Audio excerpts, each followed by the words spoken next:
ಉಮ್ರಾಗೆ ಮಕ್ಕ ಮದೀನಾಗೆ ಹೋಗಿದ್ದರು. ಆವಾಗ ತಮ್ಮ ನ್ಯೂಸ್ಲಿಂದ ಮತ್ತು ಬೇರೆ ನ್ಯೂಸ್ಲಿಂದ ನಮಗೆ ಆವಾಗ ಇಮಿಡಿಯೇಟ್ ಮಾಹಿತಿ ಬಂದಿತ್ತು. ಆವಾಗ 45 ಜನ ತೀರ್ ಹೋಗಿದೆ. ನಮ್ಮ ಕರ್ನಾಟಕ ಸ್ಟೇಟ್ದು ಇಬ್ಬರು ಇದ್ದರು, ಒಂದು ಹುಬ್ಳಿ ಒಂದು ಬೀದರ್ದು, ಮತ್ತು ಬ್ಯಾಲೆನ್ಸ್ ಹೈದ್ರಾಬಾದ್ ಇತ್ತು. ಅದು ತುಂಬ ಸೀರಿಯಸ್ ಆಕ್ಸಿಡೆಂಟ್ ಆಗಿ ಆ ಬಸ್ನಲ್ಲಿ ಎಲ್ಲ ಸುಟ್ಟು ಹೋಗಿತ್ತು. ಅದ್ರ ಸಲುವಾಗಿ ನಾವು ಸುದ್ದಿ ಮಾಡಿದ್ರ ಮೇಲೆ ನಾನು ಮನೆಗೆ ವಿಸಿಟ್ ಕೊಟ್ಟಿದ್ದೀನಿ. ಮತ್ತು ತಾವು ಆವಾಗ ಪ್ರಶ್ನೆ ಕೇಳಿದರು, ಇವ್ರಿಗೆ ಬಡವರು ಇದ್ದಾರೆ, ತುಂಬ ಏನು ಸಹಾಯ ಮಾಡ್ತೀನಿ ಮಾಡಬೇಕಂತ ಹೇಳಿದರು.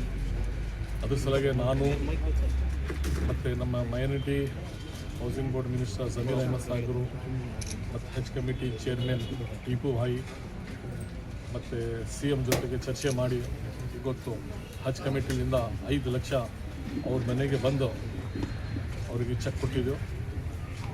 ಮತ್ತು ಬೇರೆ ಅವರಿಗೆ ಏನು ಸಪೋರ್ಟ್ ಬೇಕು ಆ ಥರ ಅವರು ನಮಗೆ ಮಾಹಿತಿ ಕೊಟ್ಟಿದ್ರು. ಡೆಫಿನೆಟ್ಲಿ ಅವರಿಗೆ ನಾವು ಸಹಾಯ ಮಾಡ್ತಾ